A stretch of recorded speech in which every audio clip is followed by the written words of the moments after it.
Okay, we're ready to go. And we also have a list of tickets that we've already purchased in Dublin, Liverpool, Belfast, and Edinburgh. All the other places will have excursions. And next slide. Well, after our interesting arrival in London, 3 hours late, because the plane from Denver was 3 hours late, we had to hurry to get to the ship, and actually we got to the ship in Southampton, 10 minutes before the ship was supposed to leave. We were the last ones on, along with two other people, and we even heard, once we got on, the captain talking about that we were waiting for 4 people to board the ship, but they did wait. And so overnight, from Southampton to Guernsey, across the English Channel south, we get to Guernsey Island and Peterport. You can see that in the, let me see if I can point it out here. Peterport right over there. And we had to take, this is one of the 3 or 4 water shuttles that we had to do because the ship could not come all the way into the port. Either that or it would cost too much money. So we took, I think it was about a 20-minute water shuttle from the ship to the pier where we were going to meet our bus for the excursion we were taking. Here's Peterport, and City Church it's called in Peterport. And we would catch our bus right over, let me see, right over there or so. And there were a lot of different buses waiting for people on excursions to different places on the island. The 2 places we were interested in our excursion were the German Underground Hospital and the Underground Military Museum. This is the entrance to the Underground Hospital. Lindy's getting ready. We were wearing masks throughout, I believe. Underground. And the German there has something to do with a medical supply place. Underground Hospital. I'm looking for zooming. I don't see it. Oh, wait a minute. Does that do it? No, that doesn't do it. Okay, Underground Hospital. I'll just read some of it. From 1940 to 1945, Guernsey was occupied by the Germans. Over on the left side, as you see it, was the entrance to the underground hospital, although originally it wasn't designed for that. But it took them years to build it, and it eventually was only open for about 9 months, I think. There was forced labor. They mentioned the Polish and Russian, especially soldiers that were imprisoned by the Germans from their attacks on Poland and Russia. And there were 37,000 German soldiers occupying the island, artillery, tanks, etc. And here's the actual underground hospital required about 3,000 workers. It was 1.5 miles long, and this is a view of underneath. It was like a maze. We could wonder at times whether they were going to be able to get out of there. Here's an example of what it might have looked like back then. But I think the Germans found out pretty quickly that it was a terrible place to put people who were injured. It was underground, there was no air, and it was very damp. So not a great idea. And that's why they'd have patients there for only a very short time before they wanted to get them back out into the air. They had 5 air vents. This is an example of one of them. If you have to look at this, it's not flat, it's straight up. and the highest one was, I think, about 75 feet. They used them not only for air vents, but also for escape if necessary. And nearby, not too far away, we took a bus to another spot closer to the sea where we could see an example of one of the towers that the Germans built for range finding ships out there, and so that they could then send that information to their artillery, which looks like that. Some of these guns were 9-inch ones that could shoot 14 miles. Actually, they also had some that were even more than that. Lindy, I think that might be the door. Yeah. And in addition, this was in the military museum. It was very interesting. They had lots of information. It was also underground. And it talked, for example, on this one about the Jews under German occupation. This particular Esther Lloyd was registered as a Jew and deported, and then later she said if she had known what was going to happen, she would never have registered, and she now does not belong anymore, do not believe anymore in telling the truth. There were actually not that many Jews on the island, and a lot of people after the Germans occupied were able to get away and go to England, especially. They wouldn't want to go to France because that was occupied as well. When we left there, the bus stopped for a while. We were able to take a picture of Coronet Castle, which actually links to the, let me see if I can show it over here. Whoops, going back.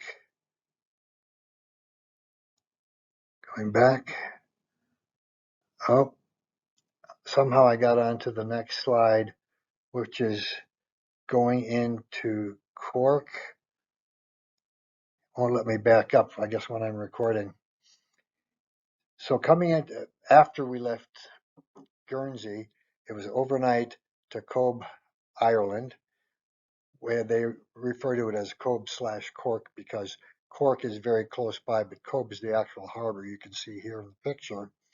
And Cobh was extremely important for immigration. Most of the immigration during the potato famines, 1845 to 1849, were toward the south of Ireland, and Cobh is right on the south end. Cork is just a very small bus ride away. This is what the closer view of Cobh and the harbor. And this particular church is St. Coleman's Cathedral.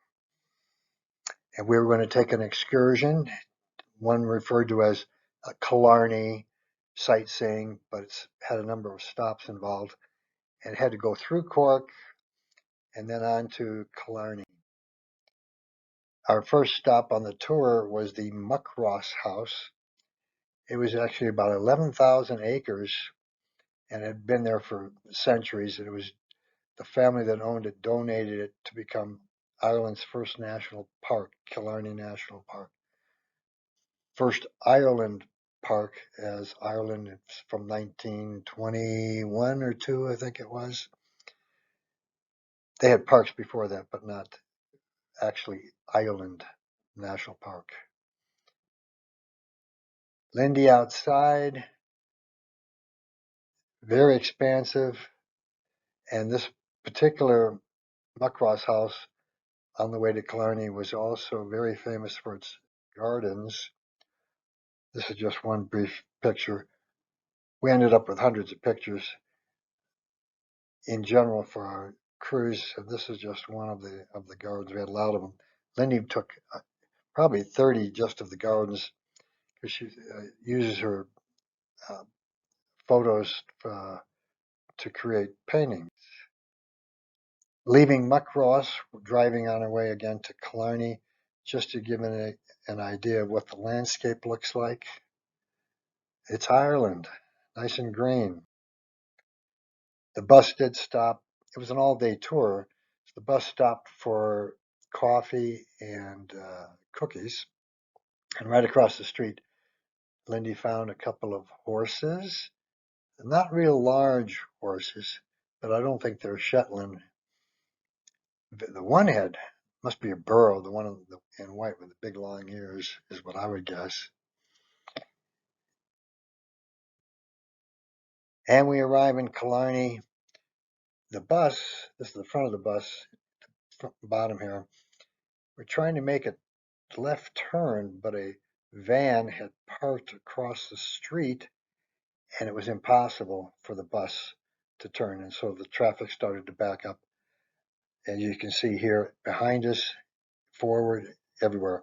The bus driver actually got out and tried to move some of the posts in the street on the left so that the bus would have more ability to make the left turn.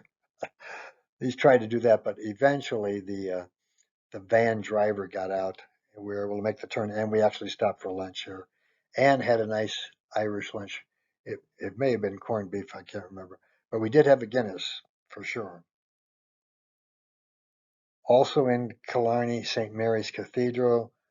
We didn't go in, but in fact the bus I think probably just came to a stop. We didn't get out, but we were able to take this picture.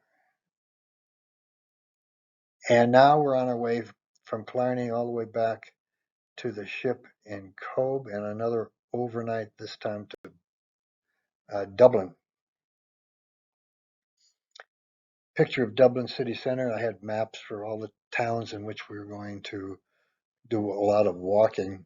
This was another water shuttle to the pier, and then we had to take a train to over here. It shows you over here,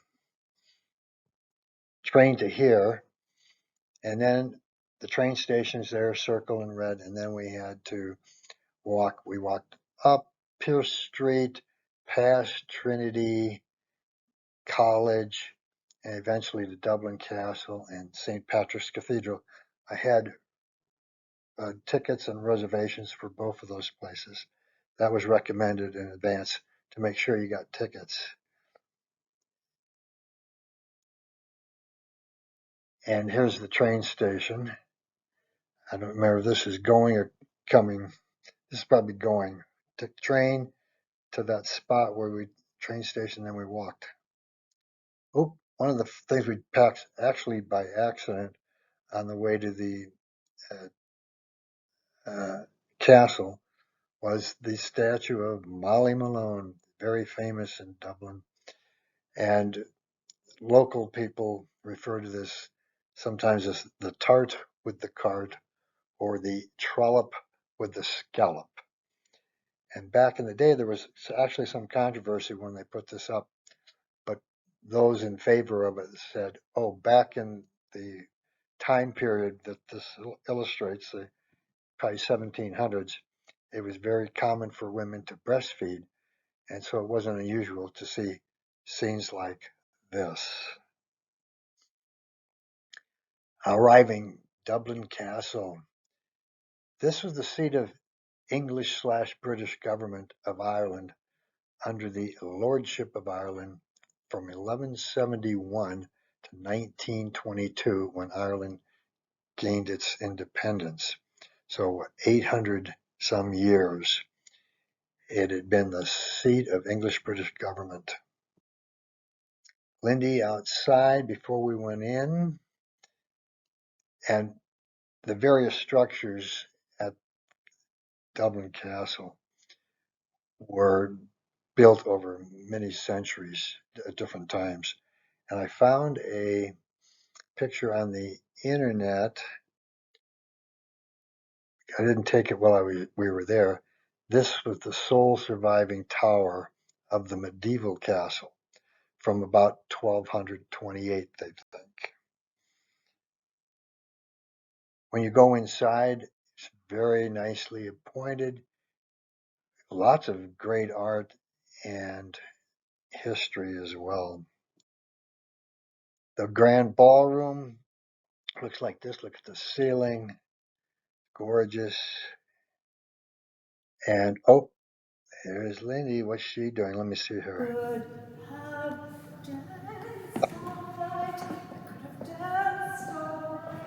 And thank goodness you didn't. We had a good time there. And in fact, walking then from the castle to St. Patrick's Cathedral, just a few blocks away, there was another church, Christ Church, just a few blocks away. When we get to St. Patrick's Cathedral, it's pretty awesome inside. And I'm not sure why we picked this particular one to take a picture of. Never heard of this guy, the Right Honorable James Whiteside. He was a Lord Chief Justice of Ireland, 1866, 76. Now this, the stained glass throughout the cathedral is awesome. And Lindy said a little prayer for Ray, her father. And after St. Patrick's, on our way walking back down Pierce Street to the train station, so we get back to the ship. Another overnight, this time to Belfast, although I don't think it wasn't that many hours on the ship, but yeah, it did arrive in Belfast, and we did not have to take a water shuttle to get to the pier, but we did require a bus ride from the pier into Belfast. And our objective, up in the right corner, you see Titanic Quarter, the Titanic Museum, and on the other side, upper left corner, Crumlin Jail. If you see the circle down at the bottom, that's actually where the bus ended up. It's kind of really the very center of Belfast. Now, we spent about 4 hours in the museum. It was really interesting. Not just the actual collision of the iceberg, where 1,500 people died in 1912, 15th of April, but the building of the Titanic was what was really interesting. And so throughout we walked, you notice we all have masks on still, talking about the White Star Line and the development and the people that worked on the development. This one I got off the internet as well.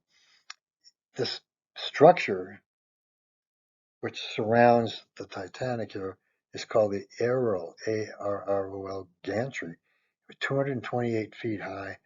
And these are elevators, see where I've spotted them there, that go way up. And again, a lot of description of the lives of the people who actually worked on this, including the riveters and everything else. And in the museum, you can actually take an elevator, which is what this shows, the elevator shaft. And so you can feel what it might have been like for people going up to do their jobs in building it. So a lot of display of what the uh, facilities were and what the rooms looked like and what kind of pottery there was and everything like that. Really, if you ever get to Belfast, this is the #1 attraction. Really interesting. Then we're over to Crumlin Road Jail. You can walk Belfast easily from the Titanic Museum downtown over to Crumlin Road Jail. We're only talking about a mile and a half or two in either direction. Crumlin Road Jail, they have what's called the experience, and so I'll show you here, the Crumlin Road experience condemned man's cell and execution chamber, and over on the right side, the C-wing experience. Each one of those items shows you a different cell that you go in, and it illustrates the examples of people who were in the prison and what some of their life experiences were, and of those who may have been put to death, and uh, different types of experiences they all had. Also very interesting. And Lindy apparently was grabbed up by it. Now this, when we showed this demonstration with people here, some of the people thought this was actually a person, but it's not. It's a wax model. Oh, they got her, caught her. You can see all the different cells down there, and they have video in each one dealing with certain inmates and what their life was like, not only as prisoners, but also before and sometimes after they were released. So one example would be of a 10-year-old who stole, for example, a loaf of bread and ended up in prison. It was very rough back in those days, not just in Ireland, but we went to another one in Edinburgh, which showed England as well, of course, was the times of Dickens. It didn't take much for you to go to prison. Here's an example of what the interior would look like back in the day. And after Crumlin Road, Jeb, we walked the mile and a half or so back to where we take our bus from downtown Belfast back to the pier, catch the ship. And that's what the terminal looked like. And this one is a picture of the front of our ship, the Emerald Princess. Later on, I think we have one of leaving maybe Liverpool. In fact, that's our next destination. And you'll see the back end of the ship. And here we are on the ship having a dinner at one of the specialty restaurants. Okay, we arrive in Liverpool, right about where that red dot I just put right around there. That's the actual terminal. Liverpool's another place, very easy to get around by walking. Didn't need an excursion with the Princess cruises. And we're headed past the Beatles Museum over there and on our way to the Walker Art Gallery over that way. St. George's Hall first, where the red dot is, and then trying to get the Walker Art Gallery right above it. So less than 2 mile walk. I think it was only about a mile and a half all the way from the pier to the places that we wanted to go. Another place we could have gone was way down in the corner here on the right side in the corner down below the Liverpool Cathedral, but we really didn't have time, and we'd already seen quite a few cathedrals, and we'll see another one later on, so that wasn't high priority. But very interesting walk. Really liked Liverpool. It was a lot of fun. It may have been a Saturday, but there was a football game on, soccer in other words, and so everyone was having a really good time. And this walk from the pier through this way, past the Beatles Museum, and on up was a lot of fun. The first thing you see when you get off the ship is this. We really didn't realize how tall the Beatles really were. Amazing. Everyone wants a selfie with those guys. It's right by the pier. It looked like the weather was pretty good. I had my jacket off. And this is a street going on up toward the things we wanted to see. People having a good time. A lot of entertainers, street entertainers, and so forth. Here we were arriving just in front of St. George Hall. And this was a courthouse, plus performances are done. They do weddings there now. But it was also basically like a prison underneath. And again, this was like they call it the St. George Hall experience. And so they take you on a lot of the history. And this one dealt with, was interesting, is it talks about the education back in the day. 1880 Elementary Education Act 18 made schooling compulsory for the first time. It's 1880, but only until the age of 10. Interesting. And here's another example. Images from St. George's Hall archives and from members went back hundreds of years as well. And this one was interesting. 15,000 Beatles fans outside St. George's Hall after John Lennon's assassination to celebrate his life in music. I mentioned the weddings. We saw two of the wedding guests in kilts right there in St. George Hall. And the wedding car right outside. And for some reason, Lane likes to take pictures of me emulating who the statues are, the form they're taking with the hand up like that.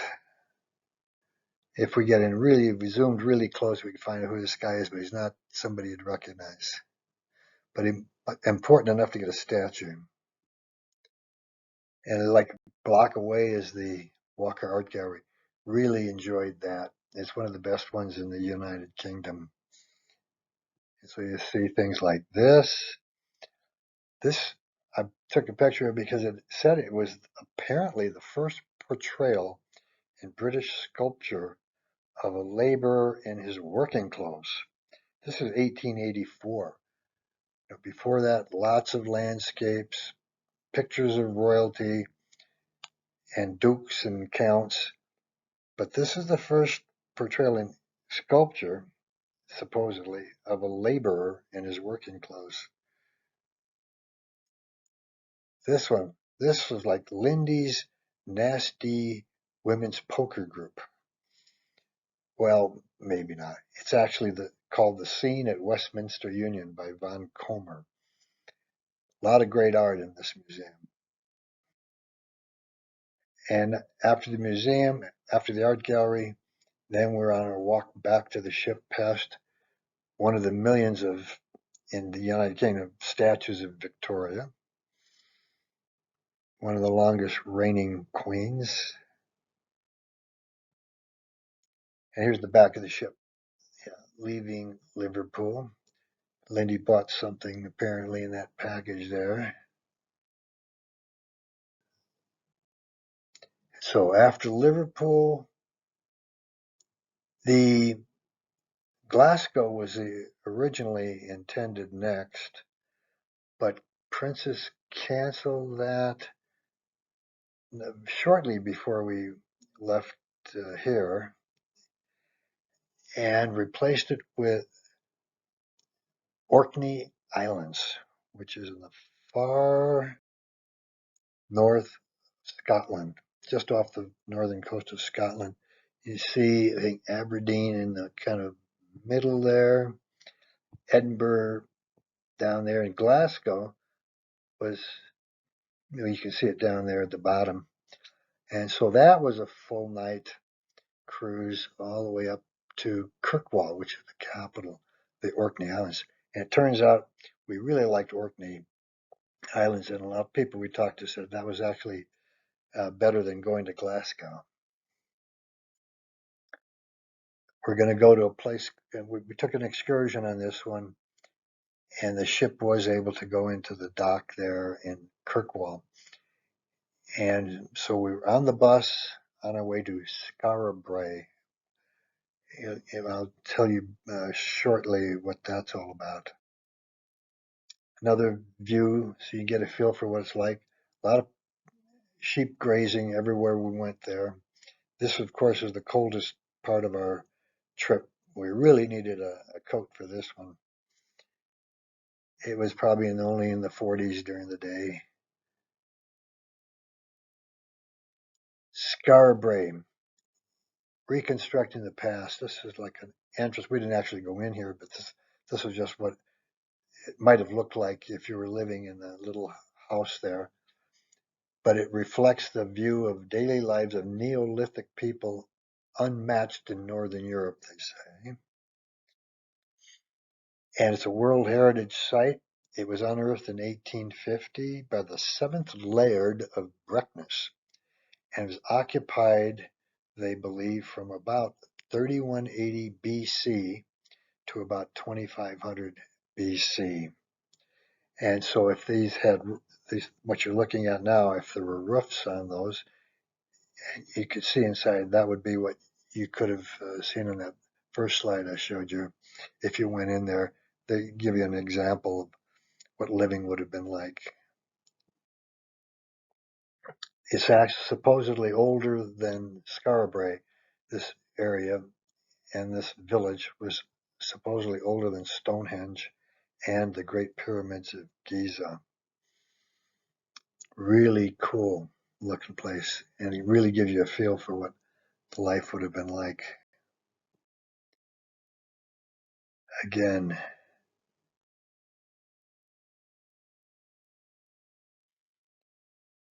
after Skarabrae, I'm trying to find where we're going next. This over here says to Skarabrae. So Skarabrae was up the north of where we're going to be going. And we're on our way down here to the Ring of Brodgar, right about there. And eventually the Stones of Stennis. We're going to see those. Scale House was the house of the guy who discovered Skarabrae. And I picked this particular brochure just because it shows the map. And up here in the middle, we're pointing the pointer here, Skarabrae, and we're down here now going toward this Mashual area. This is the house of the guy who discovered it, but it was built in 1620, they say. Had a lot of interesting history. Again, hundreds of years worth of history reflected there. Now we're back on the bus. We're headed toward the Ring of Brodgar.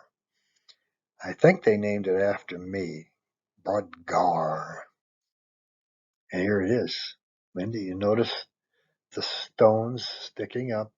It's they say the only major henge and stone circle in Britain, which is an almost perfect circle. They think it's from about 2500 BC.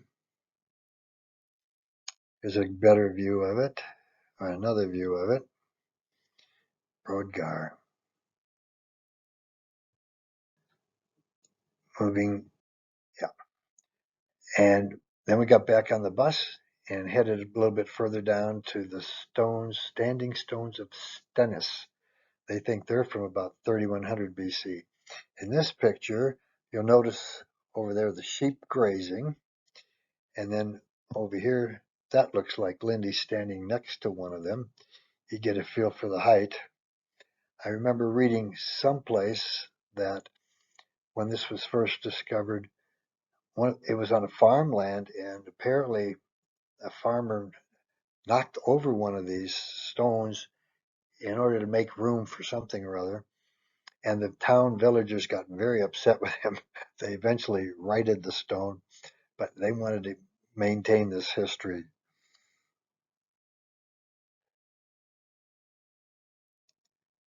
So the stones of Stennis were the last thing we saw in Orkney. So back to the ship, down the eastern coast of Scotland, stopping in over here up at the top, Invergordon.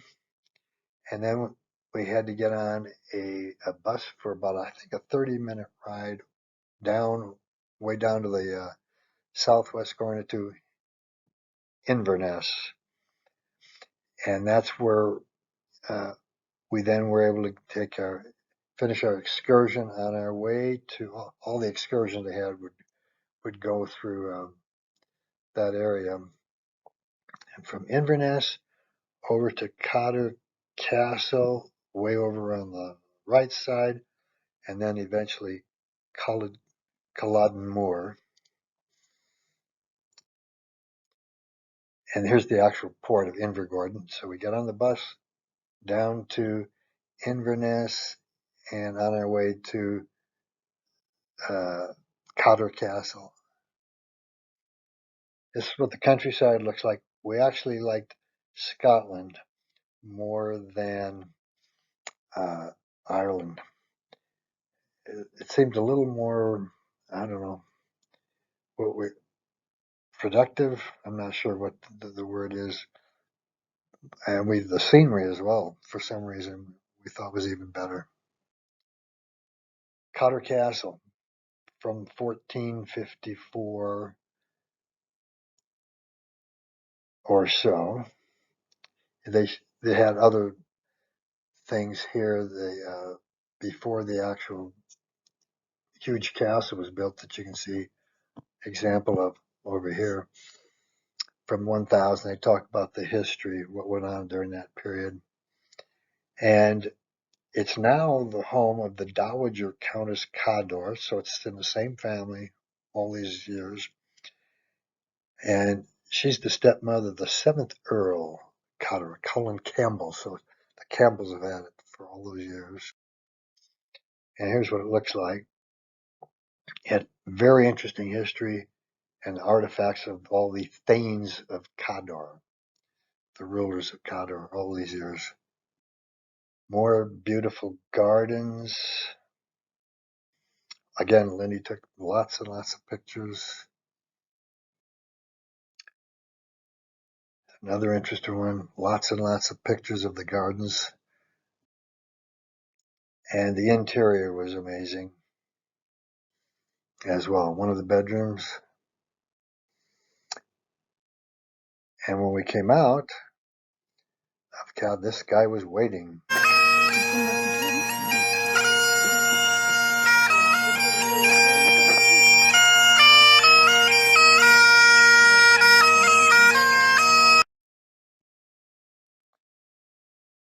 After Cotter Castle, we went to Culloden Moor. If you're an Outlander fan, you know that the Jacobite army of Charles Everett Stewart, Bonnie Prince Charlie, was decisively defeated by a British government force. Over on the left side, the blue flags represented the Jacobite line, it says here. And the government line is over more to the right where I'm putting the little red bullets here, red flags. Jacobites were those who thought the Stuarts should be the rulers of England, as opposed to the Tudors, for example, or the whatever ruling families came after that. Huge battle fought, but interestingly, well, I'll come to something a little bit later. Actually, maybe, yeah. This is what the field looks like now. Not much there, but they did have a little house we could look at. Lindy's standing in front of.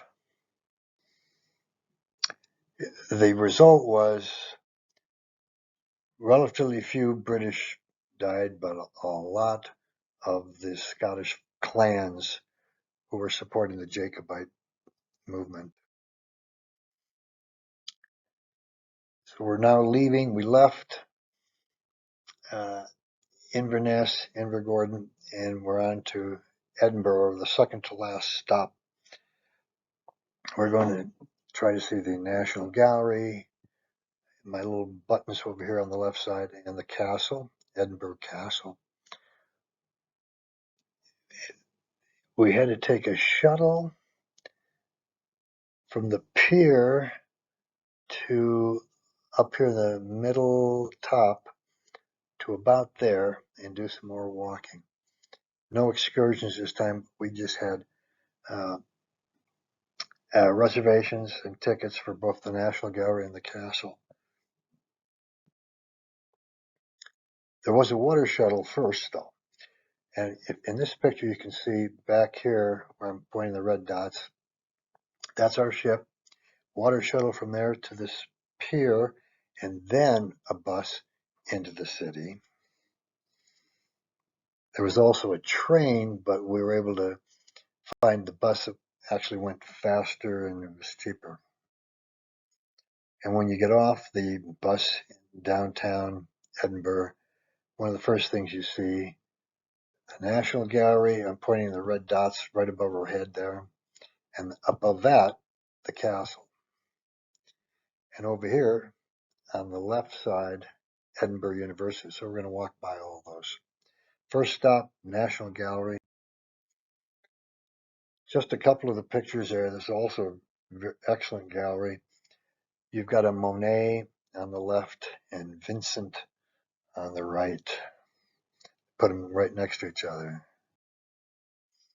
And a Pizarro. I really like the Pizarro. And Lindy likes Pizarro.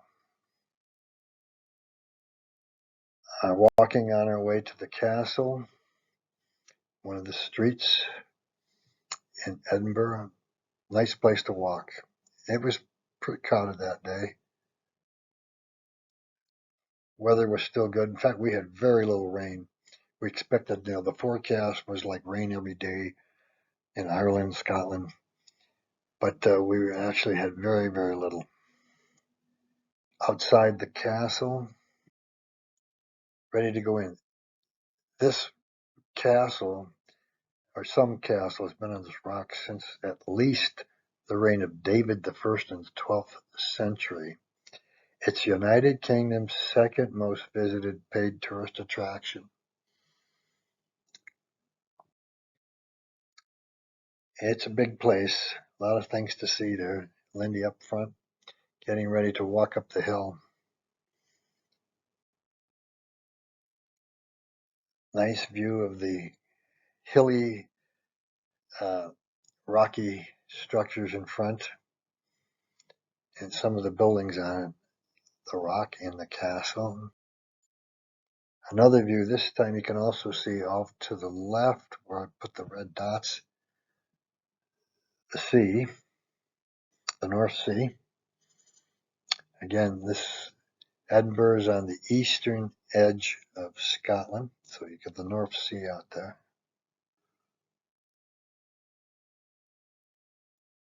And after the gallery and the castle, a full day, we're walking back to the ship past St. Giles Cathedral.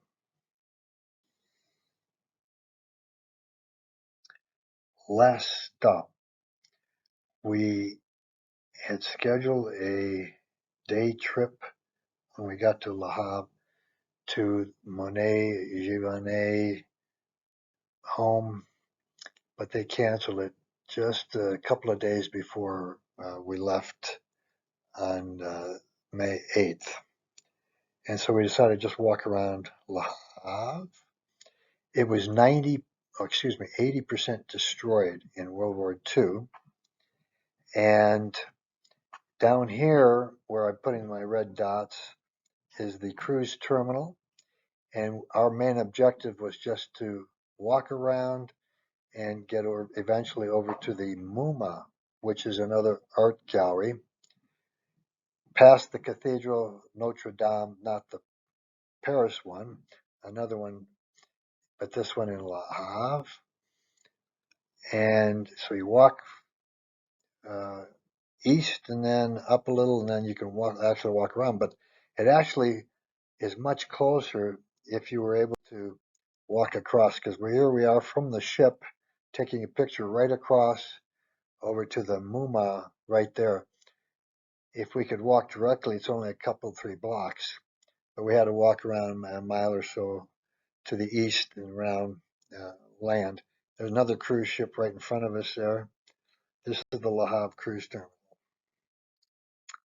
And when you on your way there walking, if you ask for directions, they'll always tell you, oh, just go where the containers, where you see the painted containers. Uh, makes it easy to find. So turn right at the containers, and you end up at this is right out in front of the art gallery. Le Havre terminal. And we had lunch in Le Havre, and then got back in the ship headed home. And it looks like this presentation is right at 45 minutes. When we did it in the house, it was an hour and a half. So you got lucky. Have a nice day. Bon voyage.